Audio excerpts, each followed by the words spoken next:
제가 나올 때마다 이렇게 마이크를 받을 때마다 이렇게 90도 인사를 하는 이유가 있어요. 이유가 있는데, 누가 하든 저는 가서, 담임 목사님이 이렇게 전할 수 있는 권리가 있는데, 그 권리를 상징적으로 마이크를 저한테 주면서 저한테 위임해 주는 거거든요. 고맙잖아요. 당신이 할 수 있는 일을 저한테 지금 해달라고 얘기하는 거기 때문에, 그래서 고맙다는 마음으로 머리를 깊게 좀 숙이는 겁니다. 여러분한테 상징적으로 아시라고, 여러분 목사님을 내가 귀히 여깁니다 하는 그런 그림 언어입니다. 그림 언어. 그것도 모르고 저 양반은 왜 이렇게 올라가서 자꾸 인사하나 막 그런 일이 없기를 바랍니다. 마이크 안 주는 사람한테는 저 인사 않는 사람입니다. 기도하고 시작하죠. 하나님 아버지, 은혜를 감사합니다. 오늘 또 하나님의 말씀을 상고합니다. 저들에게 지혜를 허락하여 주셔서 하나님의 말씀이 잘 이해가 될 수 있도록 성령 하나님 역사에 주옵소서. 이렇게 말씀을 사모하는 귀한 성도님들에게 말씀 전할 수 있는 특권을 허락하셔서 감사합니다. 또 그 특권을 허락하신 하나님, 또 목사님, 사랑하는 귀한 우리 집사님들, 성도님들께 감사드립니다. 연약한 종을 십자가 뒤에 감춰주시고 우리 주님 영광 받아 주시옵소서. 예수님 이름으로 기도하옵나이다. 아멘.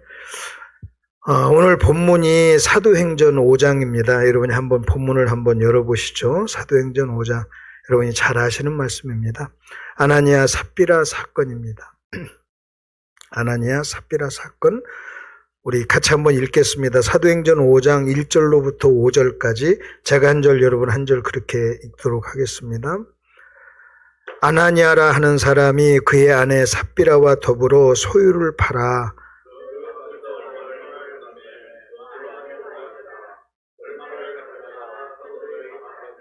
베드로가 이르되 아나니아야 어찌하여 사단이 내 마음에 가득하여 네가 성령을 속이고 땅값 얼마를 감추었느냐.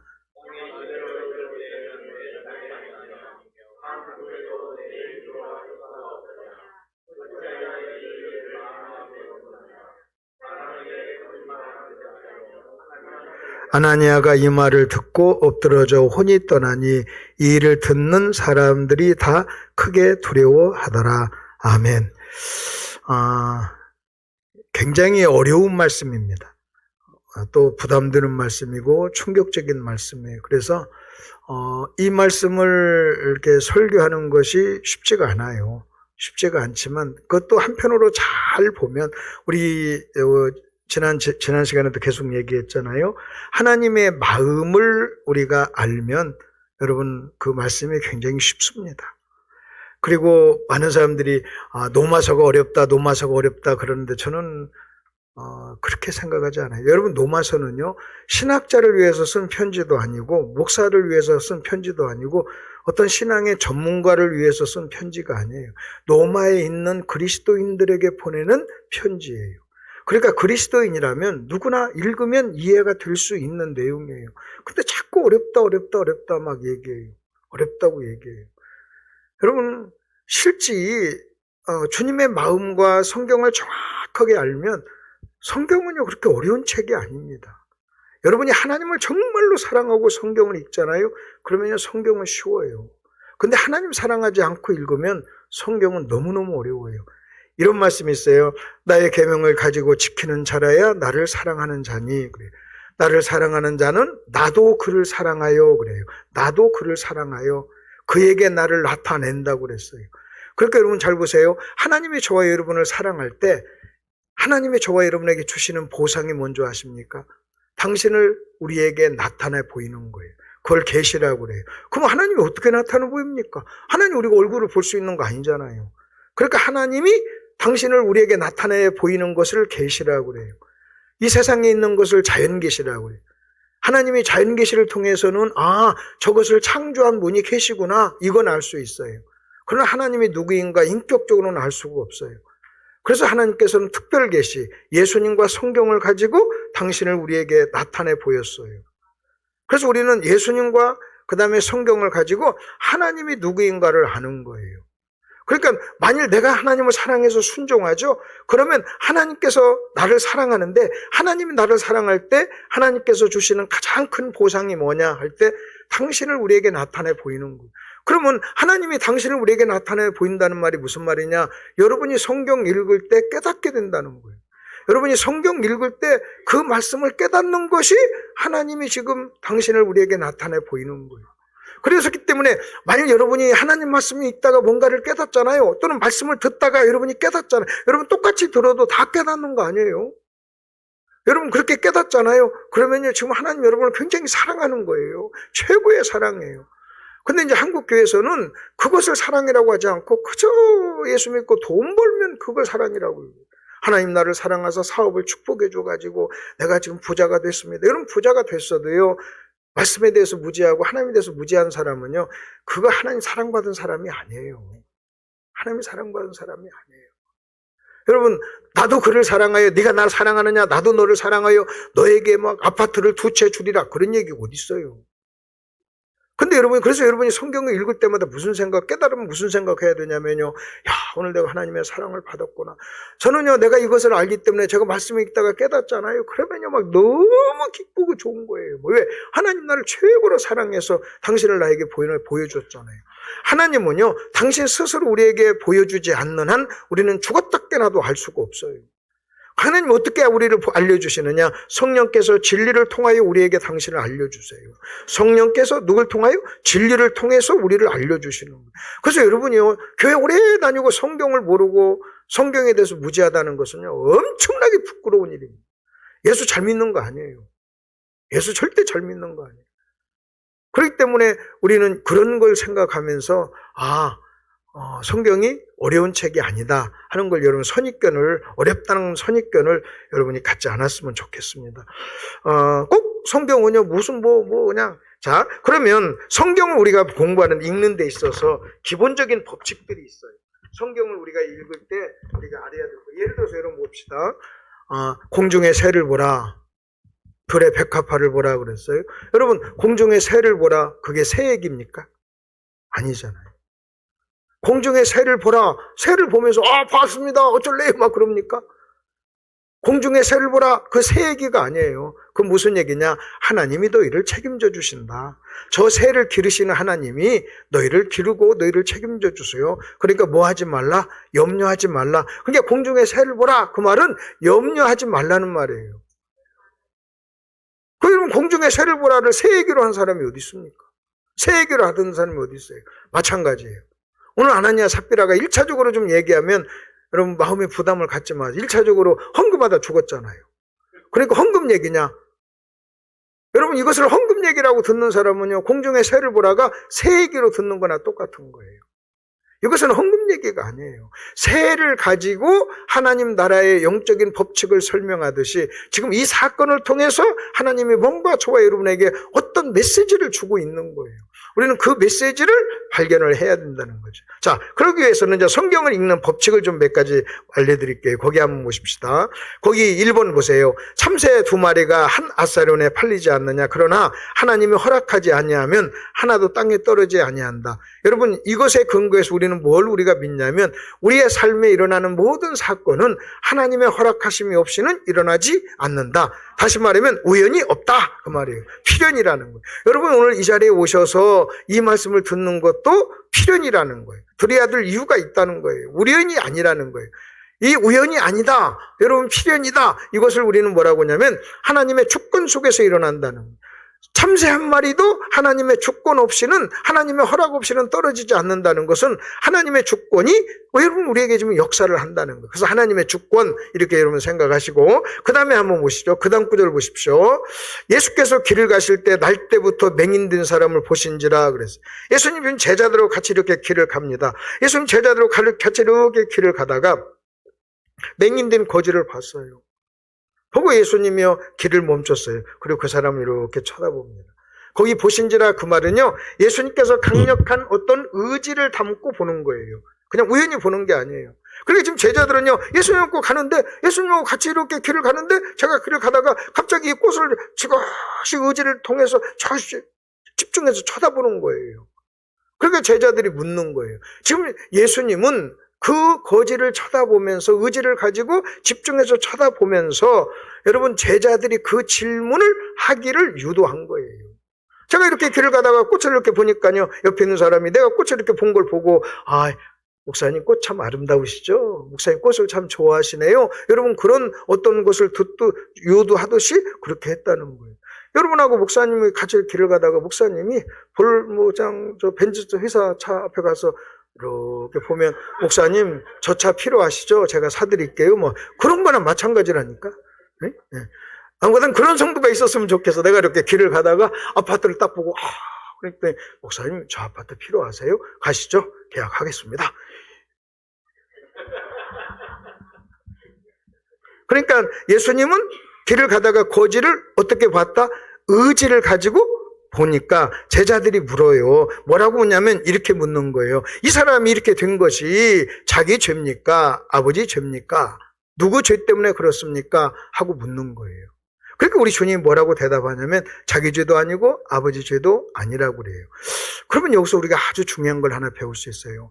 지금 제자들은 정답이 아닌 것을 정답이라고 착각하고 있는 거예요. 여러분, 이 제자들 생각 속에는 어떤 사람이 어려움을 당하면 이것은 반드시 죄 때문이다 라고 하는 인과응보서를 믿는 거예요. 죄 때문인데 문제는 아버지 죄냐 자기 죄냐 여러분 이거예요. 아버지 죄냐 자기 죄냐.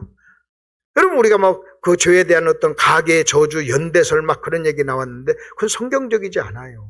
아버지가 죄가 그러니까 막 그 죄가 아들에게까지 이어진다 그런 거 성경적이지 않아요. 여기도 마찬가지예요. 근데 제자들은 지금 그 사람을 보면서 뭐라고 하냐면 이 사람이 이렇게 된 것이 누구 죄입니까? 자기 죄입니까? 아버지 죄입니까? 누구 죄입니까? 이 말 속에는 죄 때문에 이렇게 됐다. 그 다음에 자기 죄입니까? 아버지 죄입니까? 다만 죄 때문에 이렇게 됐는데 문제는 자기냐 아버지냐 이것이다 이렇게 생각하고 확신 있게 묻는 거예요. 그때 우리 주님 뭐라고 합니까? 아니라고 그래요. 그거 아니라고 그래요. 그러면 우리 주님의 말씀이 진리라면 제자들의 말은 뭐예요? 비진리죠. 근데 그들은 비진리를 뭐처럼 알고 있는 거예요? 진리처럼 알고 있는 거예요. 비진리를 정답으로 알고 있는 거예요. 여러분 우리도 마찬가지예요. 자기가 지금 알고 믿고 생각하고 있는 자기가 알고 있는 답이 비진리인 줄을 몰라요. 그걸 정답이라고 생각하는 거예요. 너무나 당연하게. 그러니까 여러분 잘 보세요. 이 제자들의 이 생각은 그 당시 사람들의 생각이라는 거예요. 그러니까 모든 어려움은 죄 때문에 온다라고 하는 이 비진리가 보편적 일반적 진리가 되어서 당연한 것처럼 여러분 생각하고 있다는 거예요. 그러니까 여러분 우리가요 상식으로 생각하고 당연한 것으로 생각하는 그것이 비진리일 수 있다는 거예요. 그것이 상식이니까 관행이니까 유전이니까 그동안 수없이 내려온 이야기니까 정답이다 여러분 이렇게 생각하면 안 돼요. 그래서 가장 안 좋은 게 뭔지 아십니까? 사람들의 유전이에요. 어떤 사람은 그래요. 이건 우리 교단의 유전입니다. 막 그래요. 우리 교단 그래요. 여러분 성경은 우리 교단의 유전이 아니에요. 그냥 성경이 어떻게 말하고 있는가 이렇게 말해요. 성경이 어떻게 말하고 있는가. 그러면 여러분 우리 교단이 있기 전에는 어떤 교파가 있기 전에는 뭐 했냐는 거예요. 그 언어 자체에 쓰는 용어 자체가 잘못됐다는 거예요. 왜 그렇게 쓰냐는 거예요. 그리고 누가 선배가 얘기해주면 우리에게 온 선교사가 우리가 이렇게 여러분 그 선교사가 나에게 가르쳤으니까 그것이 진리다. 아니에요. 그 선교사가 나에게 가르쳤기 때문에 진리가 아니라 그것이 성경에 나와 있는 것이기 때문에 진리여야 돼요. 그렇잖아요. 근데 재밌는 것은요 장로, 선교사, 유전 아니면 관행 그런 것이 성경의 자리를 차지하면 안 된다는 거예요. 만일 그것이 그 선교사가 여러분 그 교훈이 그 유전이 정답이라 할지라도 그 자리에 성경이 들어가야 될 자리에 그런 단어들이 들어가면 안 되고 빼고 성경을 집어넣어야 된다는 거예요. 그런데 내가 장로교 목사님들이 만일 켈빈 얘기하고 그런 거래요. 아니 당신 예수를 하루 이틀 믿었어. 수십 년 믿었을 텐데 성경이 이렇다고 얘기를 해야지. 아직도 그렇게 얘기하고 있어요. 처음에 신앙생활 처음 시작한다면 그렇게 되지만 수십 년을 성경을 연구했으면 여러분 제가 신학교 갔어요. 신학교를 졸업한 지 30, 40년 흘렀는데 아직도 내가 신학교에서 이렇게 내가 배웠습니다. 그러면 되겠어요? 내가 신학교에서 그렇게 배우고 내가 30년 동안 성경을 연구한 결과 나는 이것이 성경적이라는 것을 나는 내 목숨을 겁니다. 성경이 이렇습니다 하고 당당하게 우리는 얘기해야 될 줄 믿습니다. 그러니까 그 당시에 여러분 참 보십시오. 이걸 지금 우리가 이렇게 보니까 뭐지만 그 당시에는요, 예수님을 따르는 이 제자들도 모든 고난이 죄 때문에 왔다고 하는 이 잘못된 비진리가 그냥 보편화, 일반화가 돼가지고 그걸 당연하게 생각했다는 거예요. 근데 우리 주님께서 아니다 했을 때 이 사람들이 받았을 충격이 얼마나 큽니까? 그러니까 그 당시 사람들도 예수님이 하시는 말씀들이 자기들의 관행이나 유전이나 교훈이나 거기에 거부가 되니까, 반대가 되니까 그렇게 예수님을 공격했던 거예요. 그러면서 이렇게 얘기합니다. 자기 죄도 아니고 아버지 죄도 아니고 죄 때문이 아니다. 여러분, 우리가 어떤 거 어려움을 때 죄 때문이라고 오는 것은요, 잘못됐다는 거예요. 그러면서 뭐라고 얘기하냐면 하나님께서 하시고자 하는 일이 있다. 하나님의 뜻이 있다. 그래서 여기서 유명한 말이 나와요. 고통에도 하나님의 뜻이 있다. 고통에도 하나님의 뜻이 있다. 저와 여러분에게 다가오는 모든 사건은요, 뜻이 있고 하나님의 어떤 메시지가 있어요.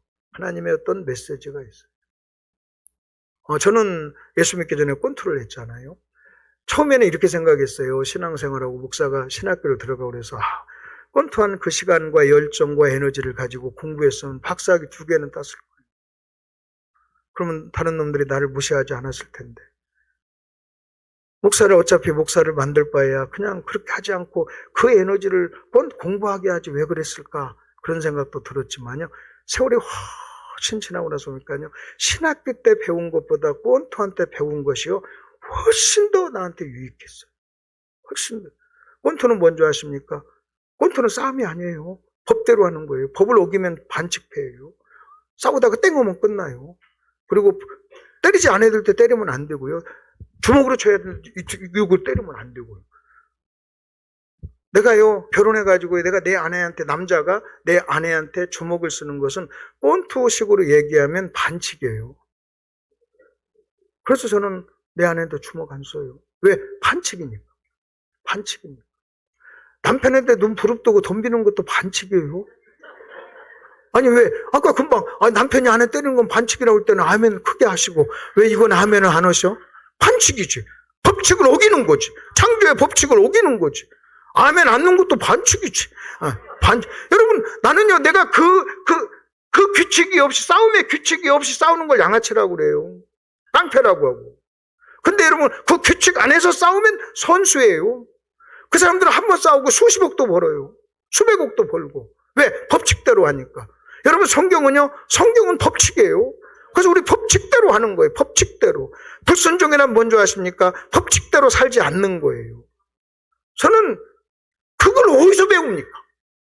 그걸 어디서 배워요? 그걸 10년 동안 그걸 제가 몸에 뱄잖아요. 나중에 보니까요. 그것보다 더 큰 재산이 없어요. 그것보다 더 큰 재산이 없어요. 신학교 때 배운 거 게임도 안 돼요. 게임도 안 돼요. 그러니 여러분의 삶 속에 찾아오는 모든 것이 다 하나님의 뜻이 있다는 걸 믿으시기를 바랍니다. 자, 그러면 여기서 이제 또 알 수 있는 법칙이 있어요. 성경에서 이제 우리에게 일어나는 모든 사건을 한번 잘 보세요. 우리에게 일어나는 사건이라고 그래요. 사건. 이 사건을 하나님의 뭐 없이는, 허락 없이는 또 하나님께서 허락하신 하나님의 주권이에요. 그 사건을요, 하나님이 일으키신 거예요. 우리가 어떤 기적, 여러분 성경에서 어떤 기적이 일어나죠? 그러면 그 기적을 누가 일으키신 거예요? 하나님. 그래서 기적에 대한 정의가 있어요. 하나님이 개입하심으로 법칙이 깨어지는 거예요. 하나님이 개입하심으로 뭐라고요? 법칙이 깨어지는 거. 이걸 기적이라고 그래요. 어떤 사람이 간암이 걸려 죽게 됐어요. 자연의 법칙으로 보면 죽어야 돼요. 근데 하나님이 개입해서 간암에서 나았어요. 그걸 기적이라고 그래요. 그걸 기적이라고 그래요. 마찬가지예요. 여러분 모든 인간은 죄 때문에 지옥을 가야 돼요. 그건 법칙이에요. 근데 하나님이 개입하셨어요. 그래서 지옥 가는 법칙이 깨져서 천국을 가는 거예요. 그렇기 때문에 여러분이 구원받은 게 기적이에요. 기적 중에 최고의 기적이 구원이에요. 왜? 하나님이 개입하셔서 지옥 가는 법칙이 뭐 한 겁니까? 깨진 거예요. 깨진 거. 그걸 기적. 그래서 모든 기적은 하나님이 개입하셔서 하나님이 일으키신 거예요. 어떤 사건이든, 그것이 사건이든 기억, 여러분 솔직히 이 사건도, 한 사건 하나하나도요, 전부 다 기적입니다. 오늘 여러분이 이 자리에 앉아 있는 것도 기적이에요. 제가 이 자리에 설교하는 것도 기적이에요. 예전에, 이렇게 오래전에 이제 선교단 목사님이, 옛날에는 그랬잖아요. 이 목사님이 이 마을 가서 설교하고, 이 마을 가서 설교하고, 이 마을 가서 막 말 타고 막 다니면서 이렇게 설교를 했어요. 근데 아버지 목사님이 쭉 설교도 하고 아들 목사도 설교하고 이제 집에 들어와서 만났는데 아들 목사님이 이렇게 얘기한 거예요. 아버지 오늘 내가 하나님의 기적을 경험했습니다. 뭔데 말을 타고 하다가 말이 굴러서 땅돌이 따글따글 굴렀는데 제가 안 죽었다고. 기적이라. 그러냐. 나도 기적을 경험했느니라. 아버지도 굴렀어요. 그랬더니 나는 안 굴렀다. 굴러서 떼굴떼굴 굴러서 안 죽은 것도 기적이라면 떼굴떼굴 안 굴르고 돌아온 것도 기적이지. 왜? 여러분 사람들은요 굴러서 떼굴떼굴 굴러가지고 안 죽은 것만 기적이라고 그래요. 여러분 차 사고 나가지고 차가 박살났는데 안 죽으면 기적이라고 그래요. 근데 여러분 보세요. 아무런 사고 없이 200km를 아니면 여러분 이 미국을 횡단하는 수만 킬로를 횡단하는데 사고 없이 갔다 오면 그것도 기적이지. 여러분 이 자리에 오는데 지금 차 타고 왔을 거 아니에요? 여러분 사고 없이 와서 앉아있으면 기적이지. 기적이지. 그거 기적 아니에요? 그래서 기적에 대한 정의가 뭔지 아십니까? 믿음의 눈으로 보면 모든 게 다 기적이에요. 특별히 기적 중에 기적은요. 여러분 같은 부모 앞에 나 같은 부모한테 여러분 자식 같은 괜찮은 자식이 나는 게 기적이에요. 내가 이제 가끔 우리 아이들 보면요. 여보, 내가 너를 알고 나를 하는데 어떻게 너하고 나 사이에 저렇게 착한 놈이 나왔냐? 기적이다 그랬어요. 여러분 알지 않아요? 그렇게 생각하셔야지. 네? 그렇게 생각해. 아니, 우리 박 집사님하고 박자님 어떻게 지연이 같은 아이가 나왔어? 기적이지. 그러니까 우리 딸이 옆에서 뭐라고 하는지 아십니까? 아버지, 기적이라고도 하지만 은혜라고도 해요. 막 그러더라고. 그렇게 말하는 놈 보니까 더 기적이지. 여러분이 그렇게 생각하면 자식 때문에 자식한테 무슨 승질내고 뚜껑 열릴 이유 없어요. 자식한테 막 뭐라고 하죠? 근데 그 자식이 여러분을 향해서 아버지는 내 나이 때 뭐 했어? 그럼 뭐라고 할 거예요? 대부분 보면요. 자식보다 못해. 대부분 자식들이 진보해요. 나아요. 그래서 역사가 진보하는 거. 그래서 참 기적입니다. 근데 이 어떤 사건, 하나님이 어떤 사건과 기적을 일으켰으면 반드시 뭘 하냐면 어떤 그 기적을 일으킬 원인이 있어요. 이유가 있어요. 여러분 이유가 있어요. 이유. 반드시 어떤 이유가 있어요. 그것을 보려면 뭘 보면 아느냐? 그 기적의 결과를 보면 알 수 있어요. 결과를. 자, 이 법칙을 가지고 제가 잠깐 좀 설명해 드릴게요. 거기 한번 보세요. 거기 보시면, 이제 성경을 우리가 보는 눈인데, 바울과 바나바가 싸웠어요. 바울과 바나바가 싸워가지고 둘이 헤어졌어요. 여러분, 바울과 바나바는 싸울 수 있는 사람이 아니에요. 그건 다 설명 다 하지 않겠어요? 그런데 바울과 바나바라고 하는 엄청난 위대한 하나님의 종이 싸웠어요. 그것도 대판 싸웠어요. 1차 전도여행을 목숨 걸고 갔다 온 관계였는데, 싸워가지고, 여러분, 헤어지잖아요. 그래서 저는요, 어느 교회에서 목사하고 누가 싸웠다 그러면요, 별로 놀라지 않아요. 왜? 성경에도 있는 일인데요. 놀랄 게 뭐가 있어요? 목사하고 장로하고 싸웠다고 그러면, 아이고, 성경에 있는 일이 일어났구만, 그래요. 또 어떤 교회가 목사님이 그 목사님도 저희 교회에 어떤 문제 있다고 막 얘기해요. 그럼 내가 웃으면서 그래. 전 세계 모든 교회에서 일어나는 일이 너네 교회에서도 일어났구만, 그래요. 그렇지 않나요? 그렇지 않아요? 근데 바울과 바나바가 싸웠습니다. 마가라고 하는 이 사람을 데려갈 것인가 데려가지 말 것인가, 여러분 이것 때문에 싸웠어요. 대판 싸웠습니다. 이것을 가지고 인간적인 관점에서 보면요, 여러분 이런 교훈을 찾아낼 수가 있어요. 생각이 다르면 싸우고 싸우다 보면 헤어집니다. 아주 중요한 교훈이에요. 그래서 하나님하고 생각이 다르면 하나님하고 싸우는 겁니다. 여러분 이것도 나쁜 건 아니에요. 근데 그렇게만 보면 성경을 보는 관점이 한쪽으로 약간 치우쳐요. 어떻게 봐야 되느냐? 여러분 생각이 다르면 싸우고 싸우다 보면 헤어진다는 것도 원리도 맞지만 또 하나 중요한 것은요, 그 사건의 결과를 보자는 거예요. 이 사건을 누가 허락하셨다? 하나님이 허락하셨다고 우리가 받아들인다면 이 사건의 결과가 뭐였어요? 바울과 바나바가 헤어지는 거예요. 하나님은요, 바울과 바나바가 헤어지는 걸 원하셨어요. 그래서 그 결과를 만들어내기 위해서 그것을 허락하신 거예요. 그렇게 성경에서 바울과 바나바가 싸웠을 때 여러분 누가 나쁘다 누가 잘했다 뭐 그런 얘기 없어요. 그냥 하나님께서는 바울과 바나바가 헤어지는 것이, 그래서 바울은 신라를 데리고 2차 전도여행을 가고 여러분 바나바는 여러분 그 마가를 데리고 자기 고향 구브로로 가가지고요 그 사람을 회복시켜내요. 그래서 초대교회 기가 막힌 일꾼으로 만들어내요. 그러니까 하나님은요 바울은 바울대로 썼고 바나바는 바나바대로 또 썼던 거예요. 그러니까요 그 싸움 뒤에 하나님의 주권이 있었고 하나님의 허락하심이 있었고, 여러분 솔직히 막 싸울 때 성령 역사에서 여러분 그 회개하게도 하고 싸우지 않게도 할 수도 있었을 텐데 여러분 그렇게 싸우게 해가지고 그걸 기록을 해놔가지고 그 하나님의 역사를 인도하는 것을 보는 거예요. 그러니까 실제 생각이 다르면 싸웁니다. 여러분 이것도 좋은 교훈이고 이것도 뭐 나쁜 교훈은 아니에요. 그러나 그 사건 때문에 일어난 결과가 무엇인가 하나님의 관점에서 한번 보자는 거예요. 자, 지금 전 세계적으로 여러 가지 막 난리 소문이 있습니다. 홍수도 나고 막 전쟁도 일어나고 난리 나요. 자, 홍수가 일어납니다. 그러면요 과학자들은 뭐라고 하는지 아십니까? 탄소의 문제예요, 기후 문제예요, 막 이런 얘기합니다.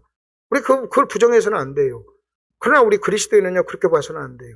주님이 오실 날에 가까울 때 나타나는 현상이다. 곧 주님이 오신다. 우리가 이렇게 보는 것도 이렇게 봐야 또 우리가 그리스도인으로서 영적인 관점에서 보는 거예요. 근데 모든 그리스도인 다 막 탄소 문제고 산소 문제고 아니면 기후 문제고 막 이렇게만 다 그렇게만 본다면 여러분 믿는다는 게 뭐 무슨 믿지 않는 사람 믿는 사람 무슨 차이가 있어요? 아니 무슨 그 탄소 문제가 산소 문제나 기후 문제가 한 1년 사이에 이렇게 엄청난 일들을 지금 몇 년 전하면 도 전혀 없었던 것이 갑자기 이렇게 됩니까? 그런 거 아니에요. 저는 그렇게 보지 않습니다. 저는 영적인 관점에서 봐요. 주님 오실 날이 훨씬 더 가까워진 거예요. 주님 오실 날의 어떤 증거지. 그러니까 여러분 보십시오. 그러니까 그 엄청난 일들이 막 계속해서 난리와 난리 소문이 계속 일어나는 거예요. 이게 마지막 때의 증거라고 그랬잖아요. 마찬가지로 또 한번 보십시다. 여러분 사도행전 3장에 보면 베드로가 기적을 일으킵니다. 안진뱅이를 딱 일으킵니다. 여러분 이 안진뱅이를 일으키는 것을요 기적을요 인간적인 관점에서 보면 베드로의 관점에서 보면 베드로의 능력이 강조가 돼요. 그래서 불의 사자 베드로 보자 그 다음에 여러분 그 안진뱅이 입장에서 보면요 또 이렇게 설교도 합니다. 안진뱅이가 베드로를 바라보았습니다. 여러분 믿음은 바라봄의 법칙입니다. 주님을 바라보시고 바라봄으로 막 그것은요 안진뱅이 입장에서 보는 거예요. 근데 하나님의 관점을 볼 때는 뭔지 아십니까? 왜 하나님이 이 기적을 일으켰는가? 그 기적을 일으킨 이유를 알고 그 결과를 보면 돼요. 결과가 뭔지 아십니까? 베드로가 설교를 해요. 베드로가 설교를 해가지고 그 설교 때문에 3,000명의 구원을 받습니다. 그럼 여러분 잘 들어보십시오. 왜 그러면 하나님이 그 사건을 일으킨 줄 아십니까? 그 사건을 일으킨 이유는요 베드로로 하여금 설교할 수 있는 환경과 여건과 기회를 허락한 거예요. 그 기적을 딱 일으키니까 사람들이 예루살렘 성전으로 모였어요. 모여가지고 베드로가 하는 말에 무릎을 꿇고 듣는 거예요. 그들은요 베드로가 하는 그 기적을 눈으로 확인했잖아요. 그러니까 베드로의 말을요 권위를 두고 그들의 말을 듣고 회개를 한 거예요. 근데 그런 사건이 없었던 스데반 같은 경우는요 스데반이 훨씬 베드로보다 설교를 잘했는데도 그 유대인들은요 회개하지 않고 스데반을 죽였던 거예요. 하나님께서는 그 사건을 통해서 그 당시 예루살렘에 있는 유대인들에게 여러분 베드로가 설교할 수 있는 기회를 허락해 준 거, 결과를 보면 그렇다는 거예요. 그래서 어떤 기적 사건을 봤을 때 뭘 보자? 그것은 누가 허락하신 것이다, 하나님이 허락하신 것이다 하는 걸 인정을 하고, 그 다음에 왜 허락했는가 그걸 확인하려면 뭘 보면 되는 거예요. 그 사건 때문에 어떤 결과가 일어났는가 이걸 보면 되는 거예요. 그게 이제 성경을 보는 법칙입니다. 그렇게 보면요, 아하, 하나님 우리에게 주는 메시지를 우리가 찾을 수가 있다. 이제 그렇게, 자, 그리고 2번으로 한번 넘어가 보세요. 여러분, 2번 넘어가면 또 하나 우리가 성경을 보는 기본적인 법칙이 있습니다. 2번을 보면요, 자, 그들에게 이스라엘 백성이 광야에서 일어난 모든 이야기를 바울이 얘기하면서 이렇게 얘기합니다. 그들에게 일어난 모든 일은 우리의 거울이라 그래요. 그래서 말세를 만난 우리에게 교훈으로 본보기를 주었다 하면서 거울이라고 그래요. 그래서 이스라엘 백성들은 우리의 뭐라고요? 거울. 여러분, 거울이라는 게 뭡니까? 거울이란 것은요, 내 모습을 보는 거예요. 그래서 우리는 이스라엘 백성들의 모습을 보면서 그 모습이 곧 내 모습인 것을 알아야 돼요. 그러니까 3,000년 전에 일어났던 그 사건, 4,000년 전에 일어났던 그 사건이 그 속에서 그들의 모습이요, 내 거울이라면, 본보기라면 그 모습 속에서 나의 모습을 봐야 돼요. 나도 그 자리에 있었으면 원망했을 거예요. 그리고 지금도 그들의 모습이 내 모습이라면 지금도 그 일이 일어나고 있다는 거예요. 여러분, 구약에 일어난 일이 지금도 일어나고 있다는 거예요. 왜? 그렇기 때문에 그 모습이 내 모습인 거예요. 그래서 뭐라고 하냐면 그들의 모습을, 그들은 우리의 본보기가 되고 그래. 우리에게 교훈을 주고 우리를 여러분 위해서, 유익을 위해서 기록했다고 얘기하는 거예요. 그러니까 여러분, 지금도 그 일이 일어나고 있다는 거예요. 지금도. 그 모습이 내 모습이라는 거예요. 그래서 우리는 그 속에서 내 모습이라는 것을 우리는 받아들여야 된다는 거예요. 그리고 또 로마서에 보면 이렇게 나옵니다. 자, 무엇이든지 전에 기록한 것은 우리의 교훈을 위해서 기록했다 그래. 우리의 교훈을 위해서. 그래서 우리는 성경 읽으면서요, 수천 년 전의 이야기를 읽으면서 내 모습이다. 동시에 이 말씀이 나에게 주는 교훈은 무엇인가 하면서 그렇게 여러분이 보셔야 된다는 거예요. 이게 두 가지 법칙이에요. 그들의 모습이 되고. 왜 그런가를 또 한번 보십시다. 하나님이 갈라디아서를 써서 우리에게 주셨어요. 고린도 전서를 써서 우리에게 주셨습니다. 여러분, 갈라디아서는요, 사도 바울이 갈라디아 교회에게 보낸 편지예요. 고린도서는요, 바울이 고린도 교회에게 보낸 편지예요. 근데 하나님께서는 갈라디아 교회에 보낸 편지를, 고린도 교회에 보낸 편지를 성경으로 기록을 해서 저와 여러분에게 2000년여 흐른 저와 여러분에게 주셨어요. 이건 뭘 의미합니까? 이건 뭘 의미하느냐? 지금도 고린도 교회와 같은 교회가 있다는 거예요. 지금도 갈라디아 교회 같은 교회가 있다는 거예요. 지금도 어떤 교회는 갈라디아서가 필요하다는 거예요. 지금도 어떤 교회는요, 고린도서가 필요하다는 거예요. 여러분, 갈라디아 교회라고 하는 이름은 없지만 갈라디아 교회와 똑같은 문제를 가지고 있는 교회는 있다는 거예요. 고린도 교회라는 이름은 없어요. 그러나 고린도 교회와 똑같은 문제를 가지고 있는 교회가 지금 이 시대에도 있다는 거예요. 그리고 우리가 그런 교회가 될 수 있다는 거예요. 지금도 그 말씀이 오늘 나에게도 필요하다는 거예요. 그러니까 우리는 그런 말씀을 보면서 오늘 나에게 어떤 교훈을, 또는 내 모습이다, 이것을 전제로. 자, 이 법칙을, 여러분, 이 법칙을 오늘 우리가 읽은 본문 아나니아 삽비라 사건에게 적용을 한번 해보십시다. 여러분, 가장 기본적인 건 여러분 이겁니다. 아나니아 삽비라가 죽는 그런 일이 일어나서 그 기적이에요. 엄청난 일이에요. 자, 그렇다면 여러분 보세요. 이것은 하나님이 뭐한 일이다? 하신 일이에요. 아멘? 누가 하셨다고요? 하나님이 하셨어요. 하나님이 하셨어요. 하나님이 개입을 하신 거예요. 하나님이. 그 다음에 또 여러분 봅시다. 그러면 도대체 이 사건을 통해서 하나님은 어떤 결과를 원하셨냐는 거예요. 뭐 때문에 이 일을 하셨냐는 거예요. 뭐 때문에 이 일을 하셨냐는 거예요. 여러분 한번 물어봅시다. 하나님이 헌금 많이 하라고 이 일을 일으켰을까요? 너희들 헌금 안 하면 죽인다, 이 얘기입니까? 여러분, 헌금 안 하면 죽인다, 헌금하라. 여러분, 이 일 때문에 일으켰다면요, 그래서 정말로 헌금 안 한다면, 헌금 이렇게 해서 뭐 한다면, 여러분, 그래서 죽을 사람 많아요. 그 지금도 이거 죽습니까? 11조 떼먹어보세요. 안 죽어요. 11조 떼먹었어도 안 죽는 사람 많이 있었잖아요. 그런 거 아니에요. 그러니까 우리가 이런 말씀을 이렇게 잘못 해석하게 되면, 여러분, 그렇게 되는 거예요. 그렇게 되는 거예요. 그러면 도대체 이 말씀을 통해서 우리에게 주는 교훈이 뭔가, 어떤 결과를 가져왔는가, 이 사건을 통해서 하나님이 원했던 결과가 뭔가, 그러면 우리가 받아야 될 교훈은 무엇인가? 또 하나 보십시다. 지금 우리 아까 지금도 우리의 거울이라면 지금도 아나니아 삽비라 같은 사건이, 아나니아 삽비라 같은 사람이 교회 안에 있다는 거예요, 없다는 거예요? 있다는 거예요. 있다는 거예요. 그리고요, 이런 사건이 지금도 일어나고 있어요.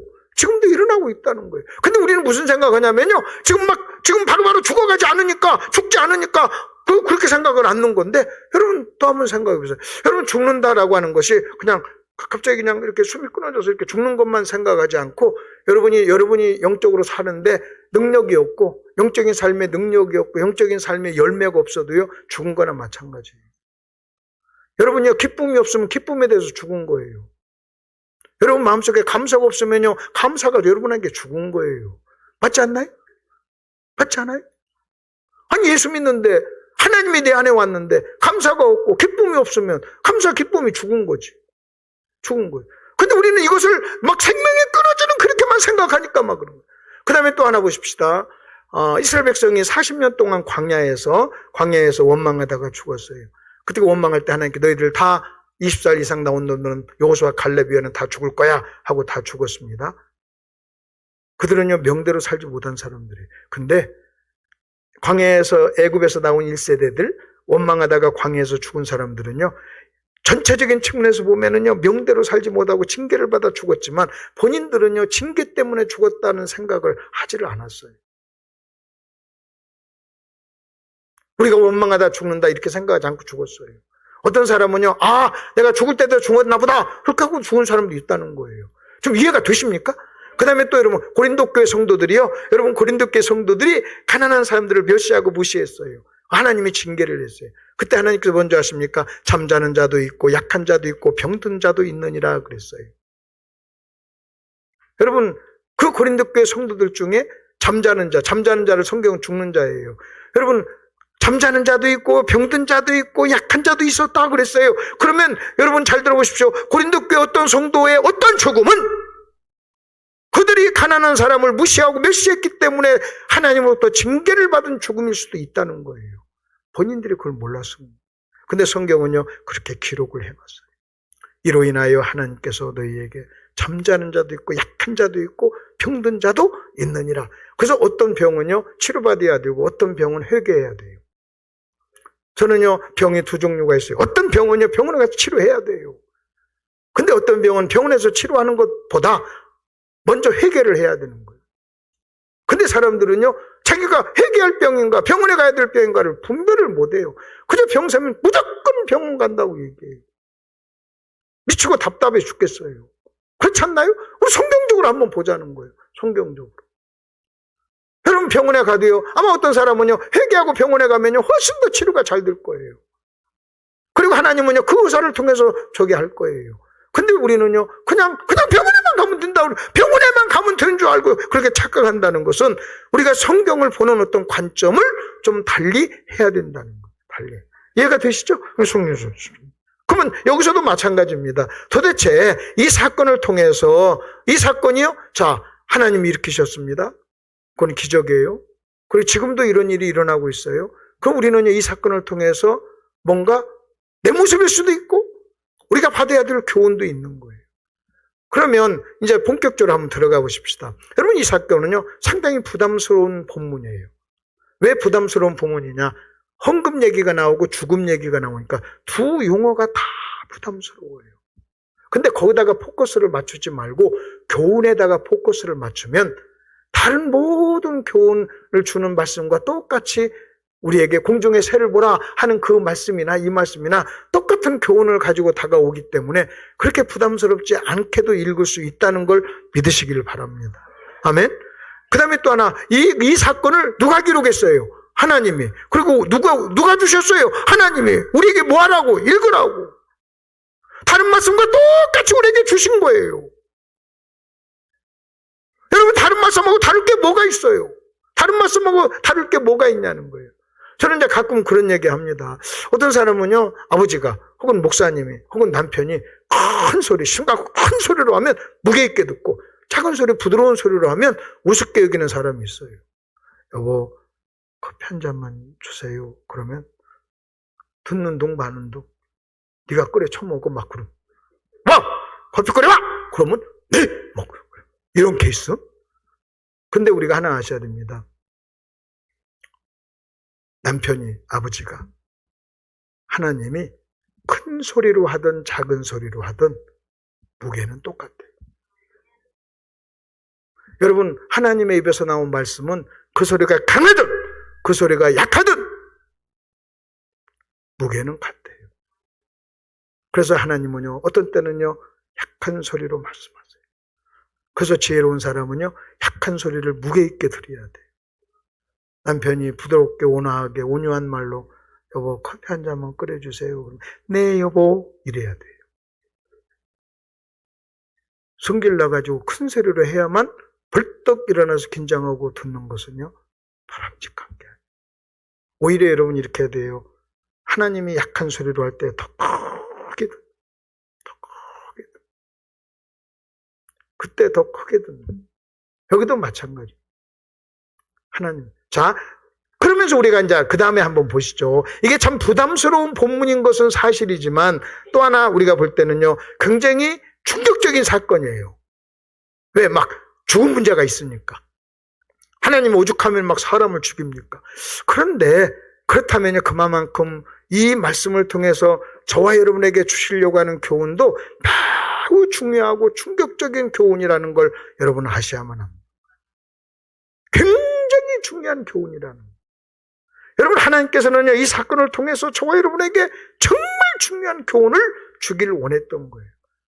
어쩌면요, 여러분, 하나님의 입장에서 보면은요, 지금 이 교훈이 얼마만큼 중요한가를 여러분 우리에게 보여주기 위해서 이런 충격적인 요법을 여러분 사용하신 것을 보게 되는 거예요. 저는 이 말씀을 묵상하면서, 야, 이거 정말 중요한 교훈이지.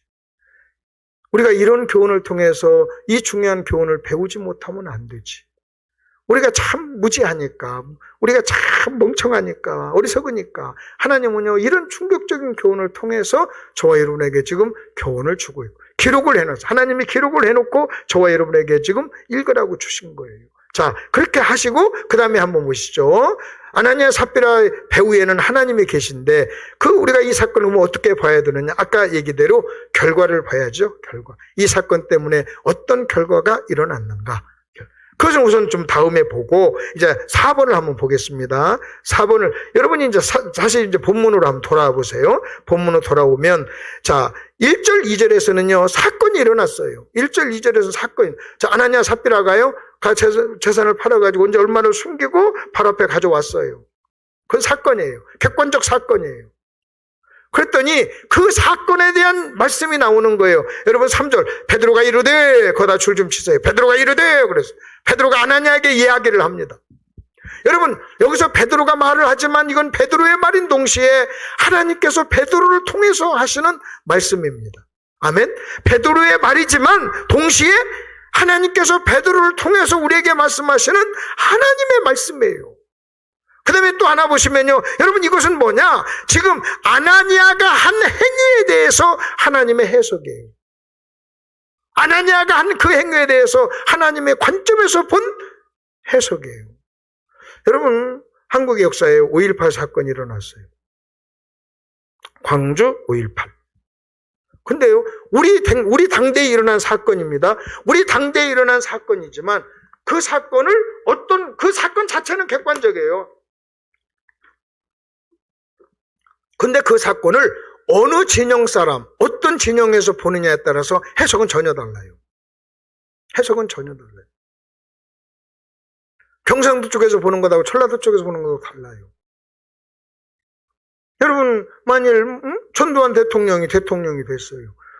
어느 쪽에서 보느냐에 따라서 해석은 다른 거예요. 그 사건, 객관적인 사건은 똑같은 사건이에요. 그래서 역사는요, 여러분 사관이라고 그래요. 어떻게 해석하느냐는 거예요. 그 당시 역사를 쓴 사람이 어떤 관점을 가지고 역사를 썼느냐에 따라서 역사는 이 후대에 읽는 사람들이 달라지는 거예요. 우리 재침례 교도들을 향해서 여러분 성경에 수많은 학자들, 나중에 뒤에 후에 학자들이요 아주 부정적으로 썼어요.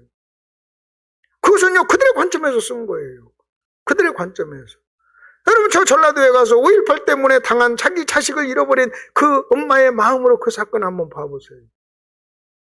그러니까 우리가 성경도 마찬가지. 여러분 잘 들어보십시오. 이단이 아닌 다음에 여러 교단들이 있어요. 뭐 침례교도 있고 장로교도 있고 감리교도 있고 여러 교단들이 있습니다. 다 똑같은 성경을 씁니다.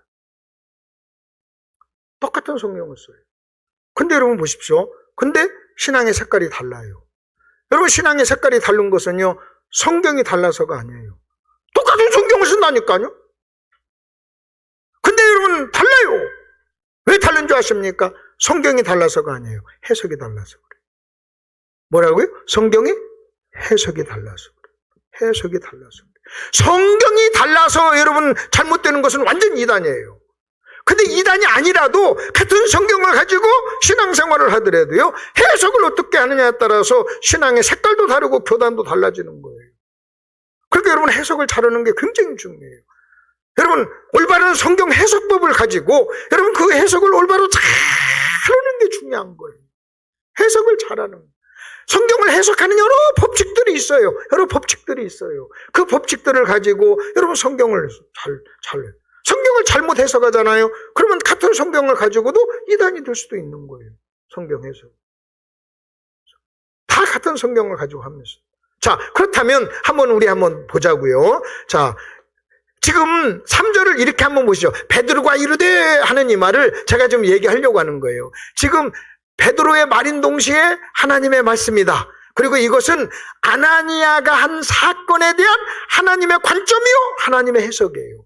하나님은 아나니아가 한 행동을 어떻게 보느냐, 여러분 이거예요. 어떻게 보느냐, 어떻게 해석하느냐 하는 거예요. 이해가 되시죠? 여러분 그렇게 보시고 3절을 보면요 참 재밌어요. 3절 아나니아가 자기 집을 팔았어요. 그래서 좀 감췄어요. 그리고 가지고 왔어요. 그리고 그랬더니 하나님이 베드로를 통해서 뭐라고 지금 얘기합니까? 베드로가 이르되 아나니아야 어찌하여 사단이 내 마음에 가득하여 네가 성령을 속이고 땅값 얼마를 감췄느냐 하면서 3절 4절에 계속 이야기를 합니다. 너 하나님께로 한 거다 하면서 이야기를 해요.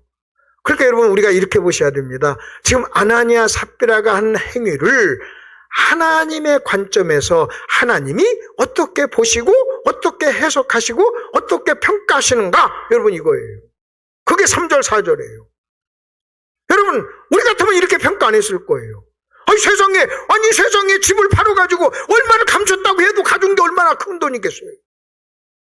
여러분 그걸 가지고 여러분 막 목사가 너 죽어라 막 그럴 사람이 어디 있어요.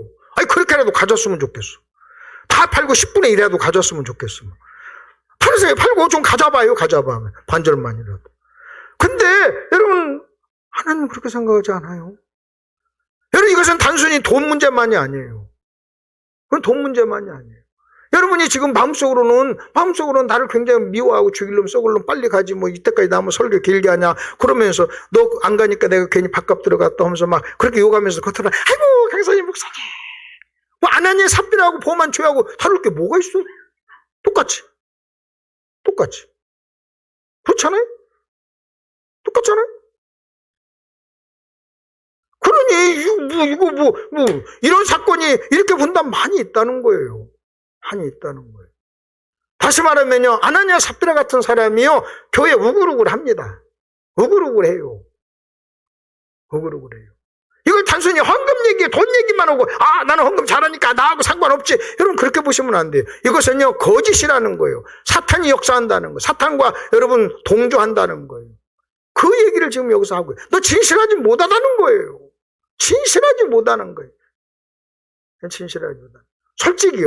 솔직히 그런 관점에서 여러분 지금 내가 하는 행위를 하나님의 관점에서 하나님이 바라본다면 어떻게 해석하고 어떻게 말씀하실까 가슴이 벌렁벌렁 떨리는 일이에요. 사람들은 그렇게 생각 안 할 거예요.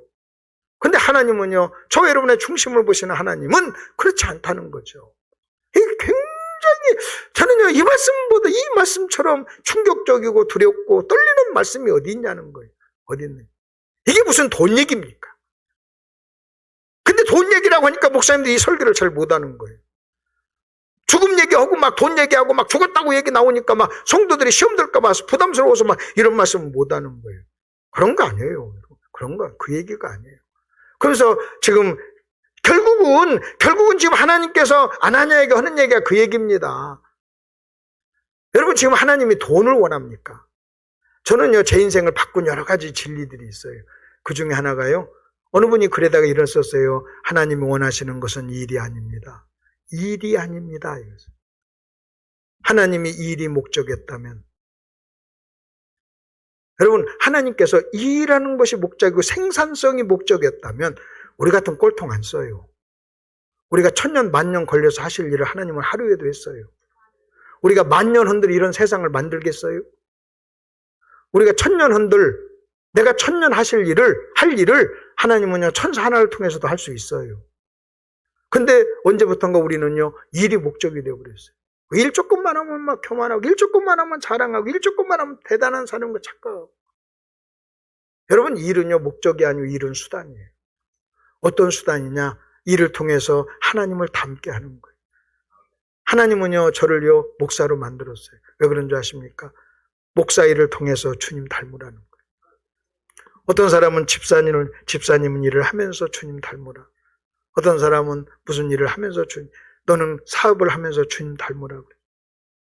가장 안 좋은 게 뭔지 아십니까? 그 일을 하면서 주님을 안 닮는 거예요. 그래서 이런 소리를, 저 사람은 아마 목사 안 하고 성도였으면 오히려 더 좋았을 것 같아. 이게 가장 큰 욕이에요. 하나님은 저를 목사. 제가 하나님 왜 나를 목사로 불렀을까? 그 생각을 하고 나서요. 제가 겸손해진 이유가 있어요. 제가 광주였던 교회 부흥회를 갔어요. 갔더니 그 교회 전도사가 너무 꼴통이야. 내가 가서 이렇게 봤는데도, 며칠 봤는데도 꼴통이야. 근데 내가 담임 목사한테 물었어. 아니, 저놈은 전도사인데 왜 이렇게 꼴통이야? 그랬더니, 저렇게 어떻게 전도사가 저렇게 꼴통이야? 저 전도사하면 안 되지. 저거 그냥 장로나 해야, 집사나 해야지. 그랬더니, 나보고 그래요. 목사님, 저 집사감 아닙니다. 저 목사감입니다. 아니, 무슨 소리야? 집사감도 못하면 무슨 목사감이야? 그랬더니 그분이 하는 말이, 목사님 보시기에도 꼴통이죠? 근데 저게 예수를 오래 집사해가지고 오래 교회를 다니면 교회에서 장로를 줄 거 아닙니까? 그러면 저놈은 목사 몇 명 잡아먹을 놈입니다. 그러니까 저건 목사 돼가지고 지리지리 고생을 해야 인간이 됩니다. 오메. 목사감이래. 그리고 나를 봤더니 진짜 내가요, 집사감도 못 되는 거예요. 집사감. 여러분요, 그냥 너 목회하다가 고생 좀 하면서 인간 되라 해가지고 지금 내가 목사한다니까요. 그리고 나서 어느 교회 가보면 집사감인데 목사님 한 사람도 있고, 그 다음에 목사감인데 또 집사하는 사람도 있어요. 그래서 꼴통인 집사한테는 너 신학교 가서 목사해라 그래요. 일사님 계속 말 안 들으면 그냥 신학교 보내버려요. 여러분, 내가 그 말 듣고요, 얼마나 재밌었는지. 와, 그렇지. 나 같은 놈이 집사 해가지고 나중에 목사 속삭일 수도 있지. 여러분 잘 들어보십시오. 내가 이렇게 보니까요, 와,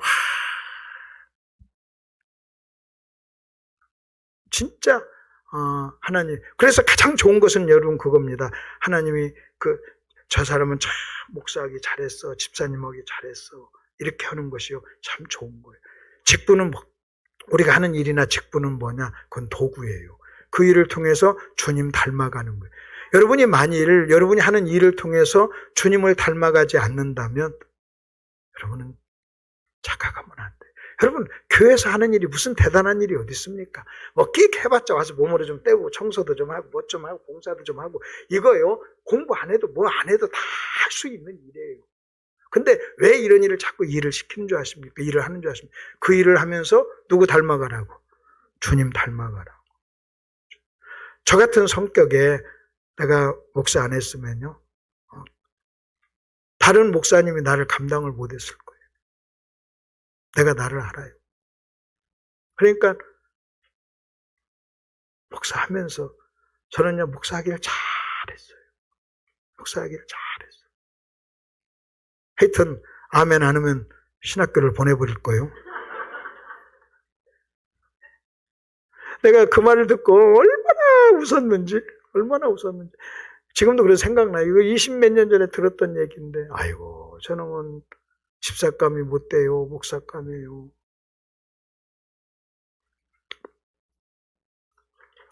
그러니까 또 여러분은 또 이렇게 목사님 보면서, 아이고, 목사님은 목사감이시, 그러면 안 돼요. 그렇게 하라고 이런 얘기 하는 거 아니에요? 목사님, 그런 놈 있으면 바로 신학교 보내버려. 에? 추천서 써가지고 바로 그냥 입학시켜버려.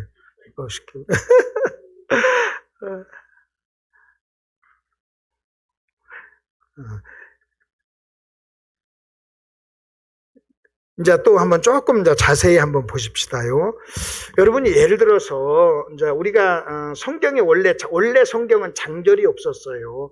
장절이 없었는데 이제 장절이 생김으로 좋은 점도 있어요. 근데 또 장절이 생김으로 좀 부정적인 면도 있어요. 왜냐하면 우리는 뭐 5장 1절에서도 5절 그러면 4장하고는 무슨 이렇게 담이 있는 줄 알아요.